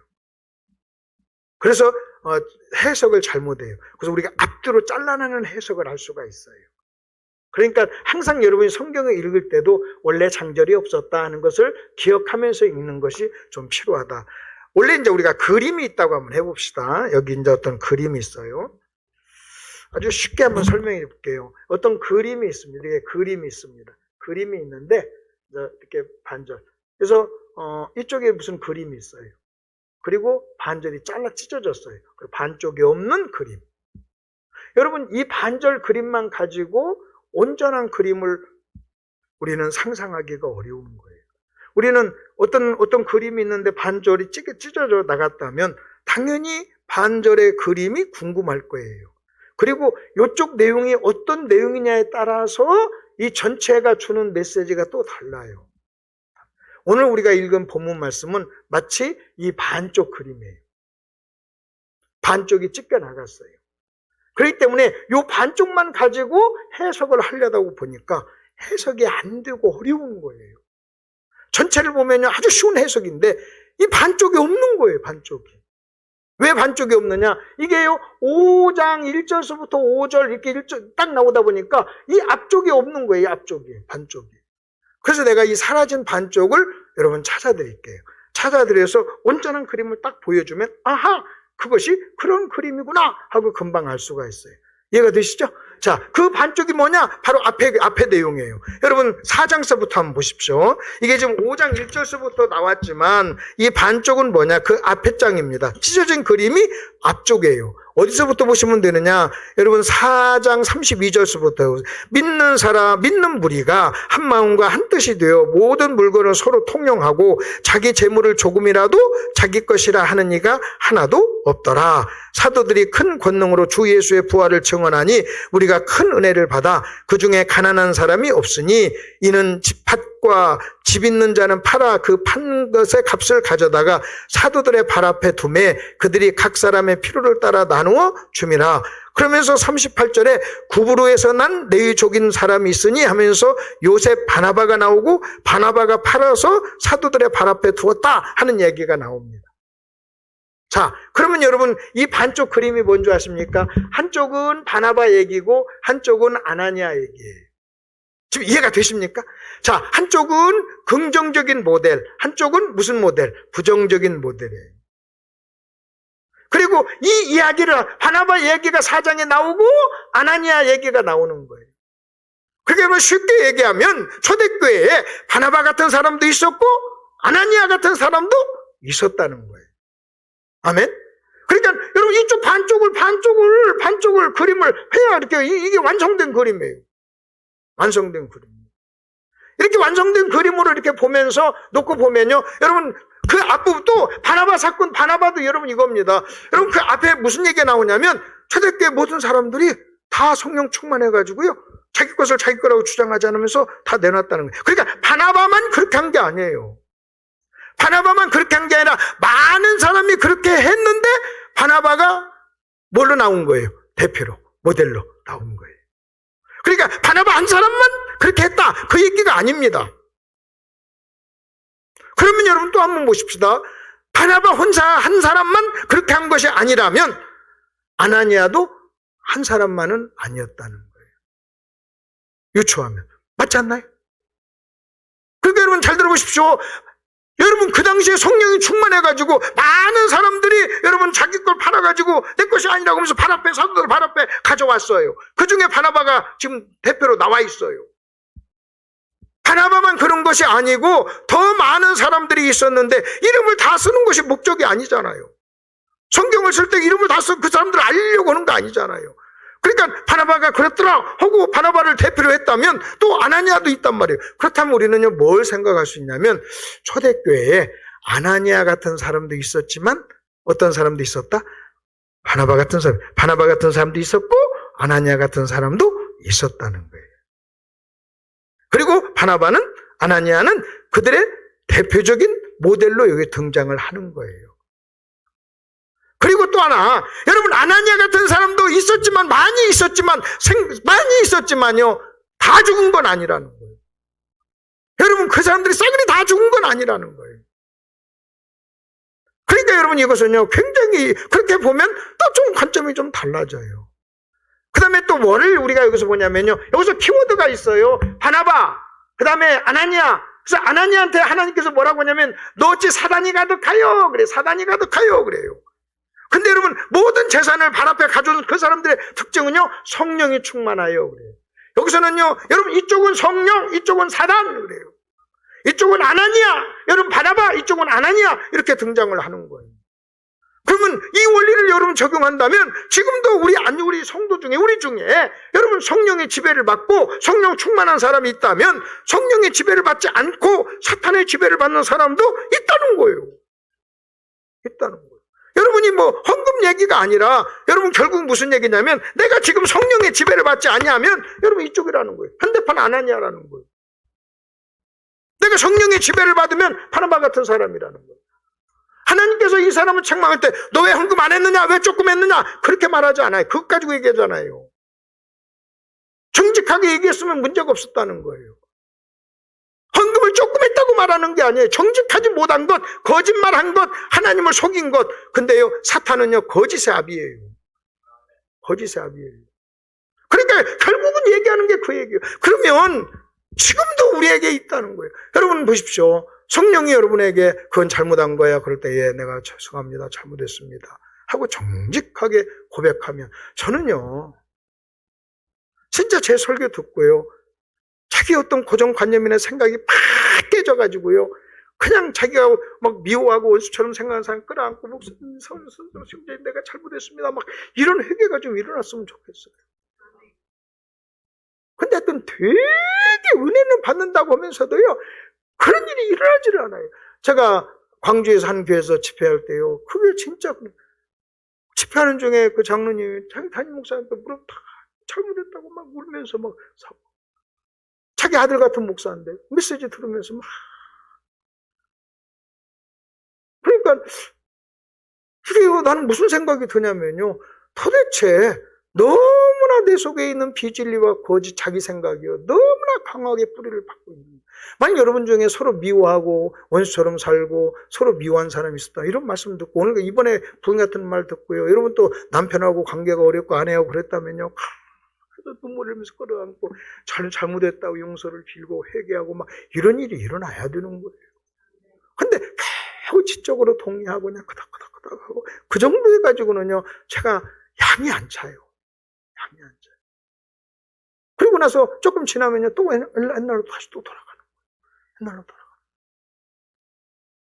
거예요. 어떤 때는요. 가슴이 답답하고 멍멍하고 이렇게 말씀에 능력이 없을까? 이렇게 성령의 역사예요.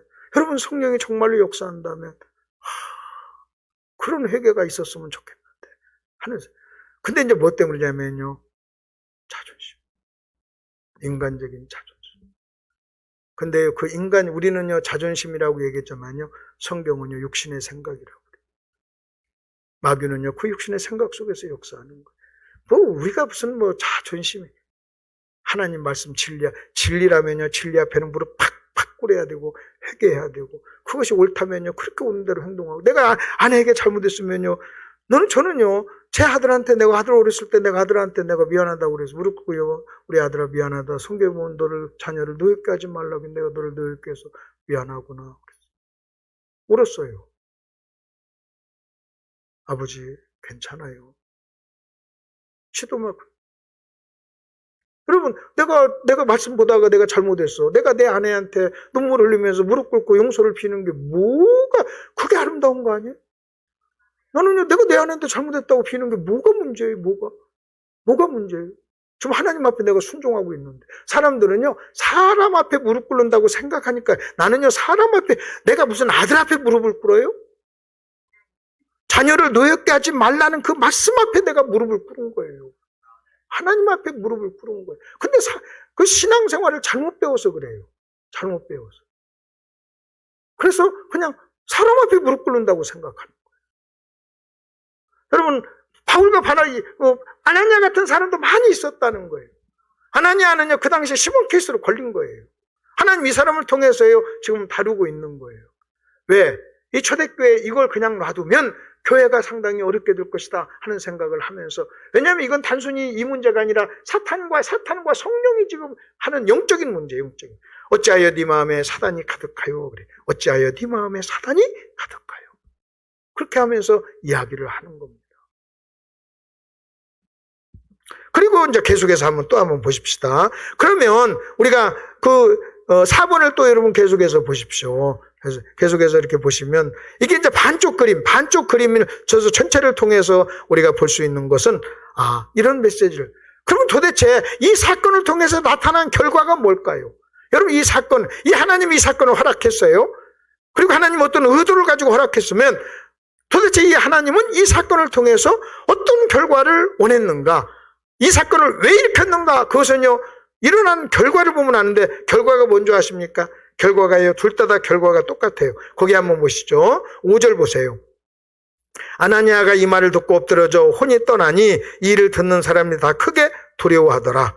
그 다음에 또 여러분, 또 그 아내가 와가지고 또 아내가 죽습니다. 아내가 죽고 나니까요, 11절 보십시오. 온 교회와 이 일을 듣는 사람들이 다 크게 뭐 하더라? 두려워하더라. 두려움이에요.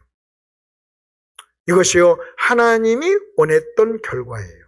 이 사건 때문에 나타난 결과가 사람들이요, 두려워했다 그래요. 두려워했다. 하나님은요, 초대교회가, 여러분 우리는 이래요. 여러분 우리가 초대교회로 돌아갑시다. 그런데 초대교회가 초대교회로 돌아간다고 해서 초대교회는 천사들의 모임이냐? 그런 거 아니에요. 초대교회가 지금 우리보다 더 훨씬 훌륭한 사람들이 모였느냐? 그런 거 아니에요. 초대교회도 더 시끄러웠어요. 초대교회 최초의 문제가 뭐였는 줄 아십니까? 먹는 것 가지고 싸웠어요. 먹는 것. 왜 저 사람한테는 더 주고 우리한테는 조금 주냐? 유대파, 히브리파 사람들이 과부들의 싸움이 그거였어요. 유치하잖아요. 여러분 쉽게 얘기해서요. 여러분 창립 예배 왔는데 밥 나눠주는 사람이 이 본교회 성도면 빵 2개 주고 손님이면 하나 주고 그랬다는 거예요. 얼마나 유치합니까? 우리는 그렇게까지는 유치하지 않잖아요. 근데 우리는 껐다가면 초대교회로 돌아가자고 그래요. 초대교회가 무슨 천사들의 모임입니까? 그런 거 아니에요. 여러분 초대교회는요, 성령이 강하게 역사하는 교회였어요. 그리고 초대교회였기 때문에 하나님이 뿌리를 잘 잡으려고 성령이 강하게, 하나님께서 아신 거예요. 이거 이대로 놔두면 교회가 엉망된다. 이대로 놔두면 이 교회가 이거 막 뒤죽박죽 된다, 짬뽕 된다, 심각한 문제가 있다. 여기에 가장 필요한 것은 뭐냐? 교회 구성원들이 하나님을 두려워하고 하나님을 두려워해야 되는 일이 필요하다고 생각했던 거예요. 그래서 이 사건이 일어나서요, 하나님은요, 두려움. 저는요, 가끔 그래서요, 그럽니다. 어떤 사람이 이렇게 죄를 짓고 신앙생활을 이렇게 뭐하고 그러면 내가 무슨, 아이고, 하나님 두려운 줄 모르고. 그 다음에 내가 좀 심한 말로 하면 간땡이가 부었지. 저게 하나님 두려운 줄을 모르고. 여러분, 저는요, 내가 외국에 다닐 때는 내 아내하고 항상 같이 다녔어요. 근데 한국에 있을 때는 항상 저 혼자 다녔어요. 저 결혼하고 난 30년, 40년 살았으면요, 3분의 2는 내가 밖에서 잤어요. 3분의 1 이상 반절을. 제가 제 아내한테, 여보, 나도 그렇게 밖으로 다니는데 두렵지도 않냐? 혹시 남편이 다른 여자하고 바람날까봐 두렵지도 않냐? 그랬더니 그 얼굴에 무슨 농담입니다. 근데 여러분 보세요. 저는요, 내 마음속에 하나님을 두려워하는 마음이 있어요. 여러분 어떤 사람은요, 아내가 두려워서 죄를 안 짓는다. 천만에 그 정도는요 세상 사람도 하는 거예요. 여러분 그렇잖아요. 하나님 두려우니까 여러분이 어떤 상황 속에도 죄를 범하지 않는 거죠. 하나님께서는 이 초대교회가, 여러분, 근데 이런 일이 딱 있고 나니까 교회 내에도 두려움이 딱 지배하고 밖에서 교회를 바라보는 것도 두려움이 지배했던 거예요. 지금 오늘날 우리의 문제가 뭔지 아십니까? 세상 사람들의 교회를 너무 우습게 하는 거예요. 너무 우습게. 무시하고 조롱하고 멸시하고. 그리고요, 교회 내에 있는 구성원인 우리도 하나님을 너무나 우습게 하는 거예요. 하나님을 우습게 하는 거예요. 하나님에 대한 두려움이요. 우리에게 너무 이게 약화됐어요. 하나님에 대한 하나님은 초대교회에 그것을 원하셨던 거예요. 믿지 않는 사람이 이 사건을 통해서 또는 믿는 사람도 여러분 이 사건을 통해서 다들 두려움이 있게 돼요. 그리고 나서 나타난 결과가 뭔지 아십니까? 이 두려움이 있다 보니까 교회가 부흥됐어요. 그 결과가 교회가 부흥됐어요. 그리고 교회가 깨끗해지고 교회가 정화되고 여러분 교회가 정화되고 교회가 교회다운 모습을 지금 우리가 여러분 교회가 교회다운 모습을 보이려면 우리 한 사람 한 사람이 하나님을 두려워하는 이것을 하나님을 의식하고 하나님을 두려워하는 그 신앙을 뭐라고 하냐면 경건이라고 그래요. 그 사람의 경건함이라. 여러분 목사님을 두려워서가 아니에요. 다른 어떤 것을 두려워서가 아니에요. 그래서 어떤 사람은요, 좀 목사님 어렵고, 목사님 좀 두렵고, 목사님 좀 뭐한 사람이 존경하고 뭐 하면요, 그런 목사님한테는 막 하고, 목사님이 좀 만만하면 또 막 함부로 하고, 그게 무슨 신앙이에요? 그게 무슨 신앙이에요? 여러분, 진짜로 신앙이 좋은 사람들, 시골교회에서 여러분 예수 잘 믿는 그런 권사님들, 할머니들, 오랫동안 기도하면서 경건히 몸에 밴 분들 보면요, 딱 보면 알아요. 걸음걸이도 달라요. 여러분 보세요. 술집 여자의 걸음걸이 있어요. 나는 술집 여자다 말 안 해도요. 술집 여자의 걸음걸이가 있어요. 조폭의 인사가 있어요. 형님! 하면 조폭이지. 볼 게 뭐 있어요. 볼 게 뭐 있어요. 여러분 잘 들어보십시오. 여러분 조폭의 걸음걸이 있고 술집 여자의 걸음걸이도 있고 말투도 있어요. 말투. 제비의 말투도 있잖아요. 샤머님 하면 제비지. 여러분 모델의 걸음걸이 있어요. 그 모델들은요. 모델 연습하잖아요. 걸음 연습하잖아요. 그럼 여러분 보세요. 저는요. 어떤 걸음걸이인지는 모르지만 예수 잘 믿는 사람의 걸음걸이가 있어요. 당연히 있지. 아니 모델의 걸음걸이가 있고 술집 여자의 걸음걸이가 있다면 성숙한 여자의 걸음걸이가 있지. 여러분 경건한 사람의 말투가 있지. 그렇죠. 경건한 사람의 인사가 있죠. 저는요. 저는 매번 새로운 교회 가서 새로운 사람 만나잖아요. 말 안 나눠도요. 벌써 강사님하고 인사 나누는 거 보고 인사하는 태도만 봐도 말투만 봐도요. 여러분 눈빛만 봐도요. 걸음걸이만 봐도 이 사람 신앙이 좋구나 안 좋구나 금방 알아요. 금방 알아요. 왜? 그것이 있으니까. 그리고 성도 여러분도 알아요.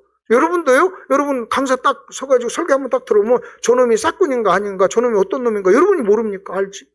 여러분이 몰라요? 알지? 그러면서 그걸도 모르고 잘 몰라도 끝나고 딱 하면서 그래. 아이고 이번엔 진짜 왔어 막 그러고 지난번 놈하고 달러 막 그러고 또 목사가 와서 이상한 소리 하면 뭐라고 하는 줄 아십니까? 아이고 저놈 왜 지 얘기만 해 막 그러기도 하고 다 알아요. 표현이 좀 그러지. 그래서 여러분은요 그거 일부러 그렇게 드는 거 아니에요. 일부러 드는 거 아니에요. 그건 경건해야만 경건한 걸음걸이, 경건해야만 경건한 말투가 나오는 거예요. 하나님을 경외하고 이게 지금 하나님께서 이 사건을 통해서 그럼 이 사건을 통해서 하나님이 주시는 교훈이 뭐냐? 여러분 모든 저와 여러분이 이 시대에 사는 저와 여러분이 하나님 경외하는 사람이 되자는 거예요. 하나님 경외하는 사람이 되라 하는 얘기를 이 사건을 통해서 여러분 헌금 안 하면 죽인다 이 얘기가 아니에요. 헌금 안 하면 죽인다 이렇게 들으면 이 말이 참 있겠지만 이 교훈이 이 말씀이라면요. 그렇구나. 하나님 더 경외하고 섬겨야 돼요. 여러분 제가 한 분 한 분 여러분 교회가 참 좋은 교회고 경건한 어떤 모습들이 여러분에게 있으니까 이런 말 하죠. 여러분 다 그렇지 않은 성도들이 있으면 이런 말도 못 해요. 왜? 그냥 막 근데 여러분 한 분 한 분이 참 그런 모습을 보이니까 여러분이 더 이 경건이 쌓이고 더 하나님 경외해서 여러분의 모습 속에서 더 하나님 경외하는 어떤 모습들이 나오기를 바랍니다. 이게 하나님 우리에게 주시는 교훈. 자, 마지막으로 이제 하나 앉아 정리하고요. 거기 마지막을 한번 보십시오. 6번을 한번 보세요. 자, 6번을 보시면 하나님 경외에 대한 교훈입니다. 성경을 보면 자, 이제 그리고 저를 보세요. 제가 설명을 해드릴게요. 아브라함은 믿음의 조상이라고 그래요. 믿음의 조상, 믿음의 아비라고 그래요. 그 말은요. 믿음이 뭔가를 알려면 반드시 아브라함을 알아야 돼요.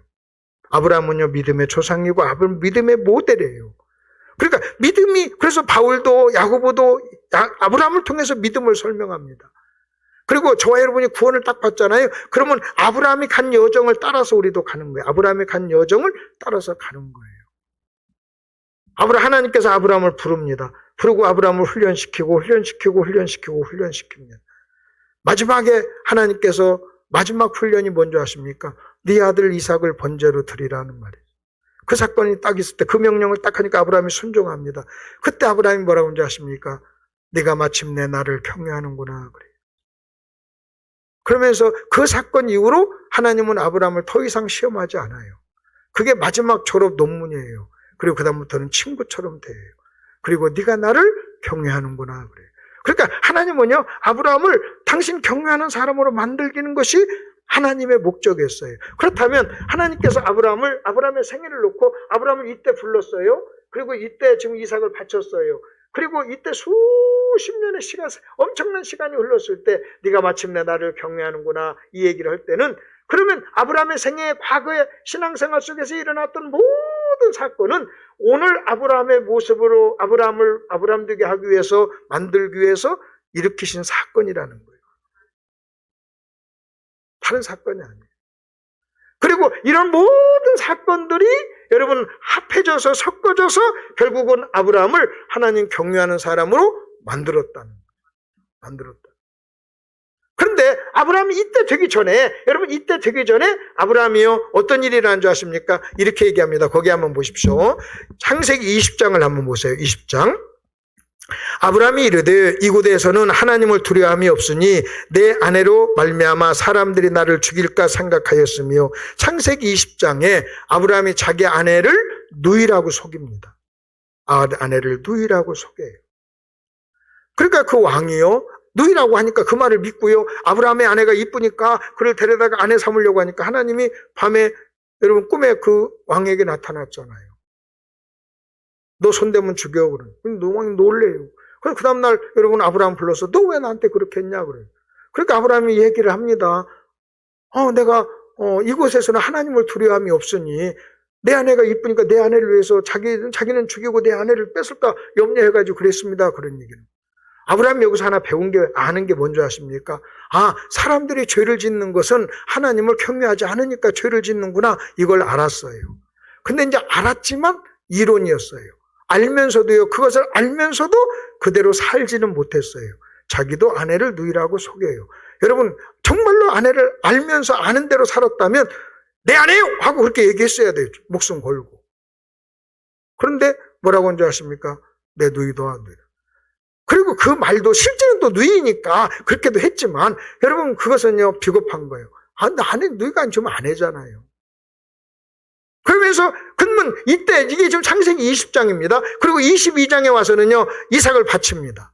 20장에서는 이렇다가, 그러면 어떻게 돼? 20장에서는 하나님께서 이제야 네가 나를 경외하는구나 하고 인정을 받아요. 이제야. 그러면 여러분 20장과 22장은요 시간이 흘렀어요. 시간이 흐르면서 아브라함의 신앙이 성장했다는 거예요.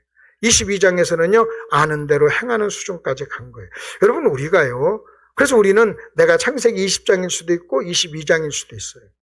그 내가 한번 물어봐요. 당신은 20장입니까? 22장입니까? 물어보면 20장이라고 하자니 쪽팔리고, 22장이라고 하면 집하러 헌금할까 봐서 21장이라고 해요. 21장이라고 하면 좋지. 20장은 건너고 22장은 아직 오지 않고. 얼마나 좋아요. 그렇죠? 이런 걸 잔머리라 그러잖아요. 21장. 21장은 뭔지 아십니까? 그때 21장에 이삭이 태어나요. 이삭이 태어나요. 어이구 우리 새끼, 어이구 이쁘다. 21장에서 평생 살래요? 하나님 여러분 21장에 그냥 놔둡니까? 하나님은요 기어코 저와 여러분을 22장으로 끌고 가요. 그것을 성경에서는요 하나님의 열심이라고 그래요. 하나님의 열심이 저와 여러분을 끌고 가는 거예요. 그래서 결국은 저와 여러분이 아브라함의 후손이에요. 아멘. 우리가 뭐라고요? 아브라함의 후손이에요. 그러면요 하나님은 저와 여러분을 아브라함 닮은 사람으로 만들 거예요. 여러분이 만일 거부하고 여러분이 싫어하고 막 뒷땡기고 그러면요 시간이 좀 지체되고 조금 더 얻어 터지면서 갈 뿐이지 결국은 가게 돼 있어요. 결국은. 그게 신앙생활인 거예요. 저와 여러분은 지금 22장을 향해서 가는 거예요. 아브라함처럼. 어떤 사람은 15장도 되고 16장도 되고 17장도 돼요. 그거 가고 있는 거예요. 부지런히 가고 있는 거예요. 어떤 사람은 20장이고 이론은 알지만 삶으로는 그렇게 살지 못하는 사람. 그러면 21장도 거치고 22장도 다가오고 여러분 결국은 가는 거예요. 여러분이 어디에 있든 지금 우리는요 진행 중이에요. 여러분 진행 계속 성장하고 있는 거예요. 우리는 앞으로 가고 있는 거예요. 그리고 하나님은요 저와 여러분을 반드시 22장으로 인도할 거예요.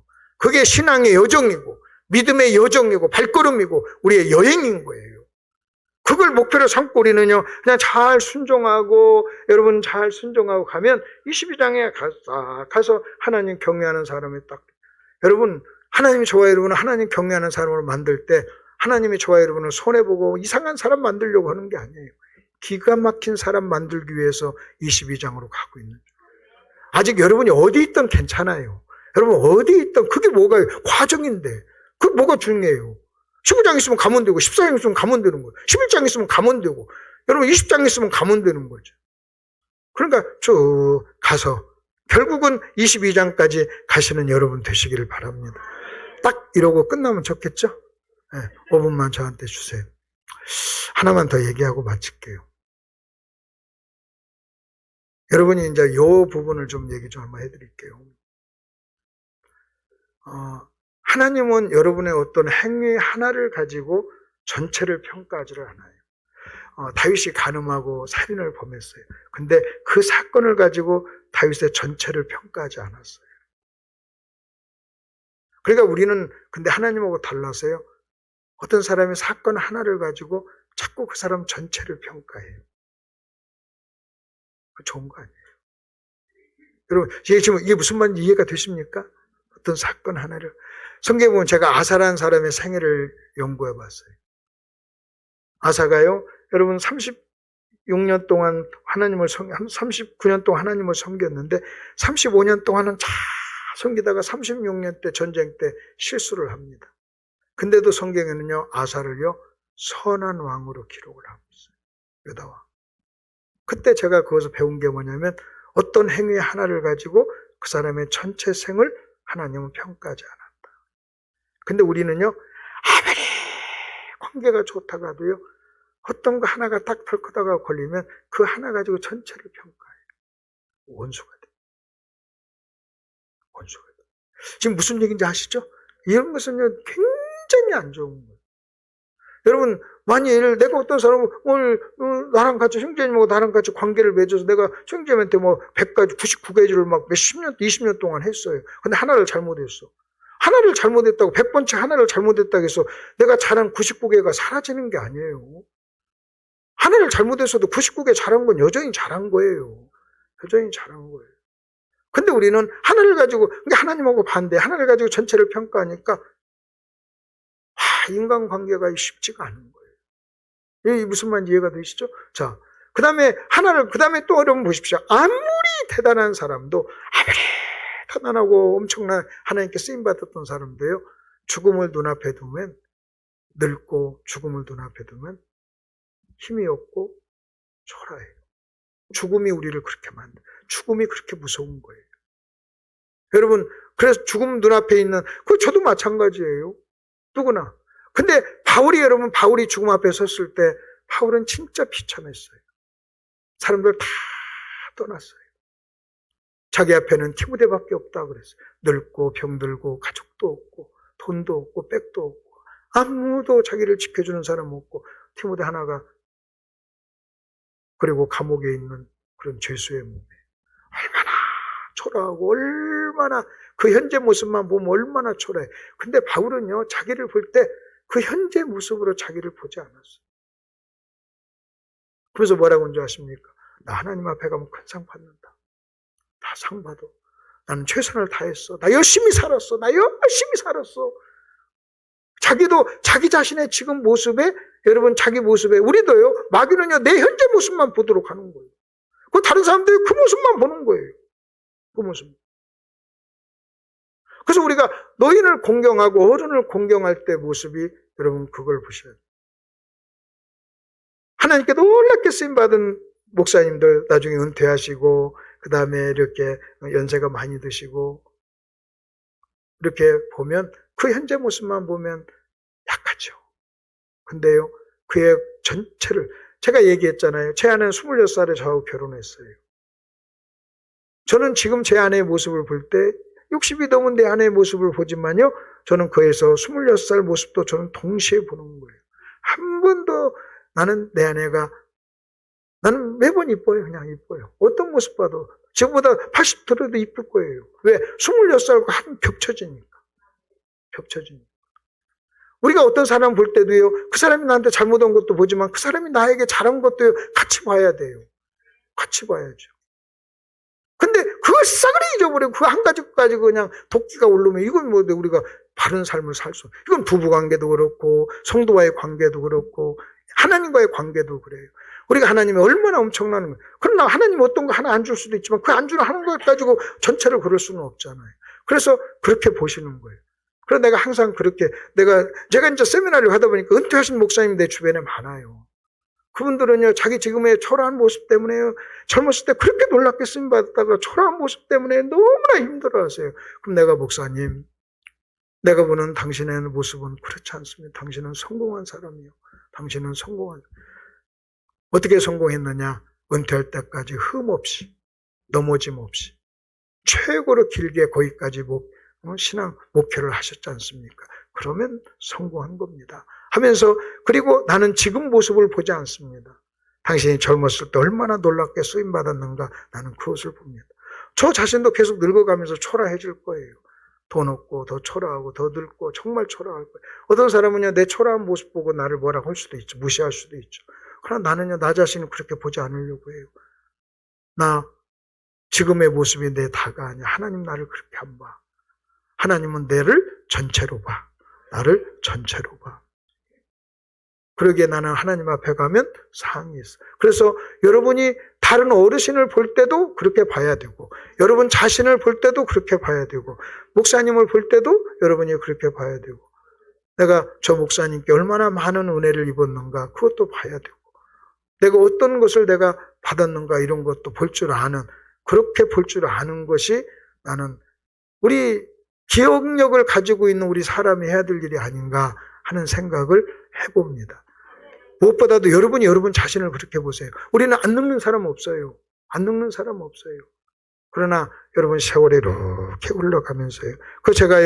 제가 연세가 많이 드신 분 볼 때마다 일부러 이 원리를 자꾸 기억해내요. 저분들이 젊었을 때 얼마나 당당하고 얼마나 대단하게 쓰임받는가.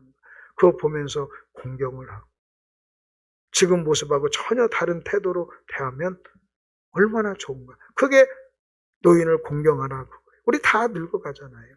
그러니까 여러분이 다른 사람은 다른 어르신을 그렇게 본다면 나중에 그것이 습관이 돼서 여러분 자신도 그렇게 볼 거예요. 그래서 그런 것을 여러분 마음속에 딱 가지고 다른 사람은 그렇게 봤으면 좋겠습니다. 기도하십시다.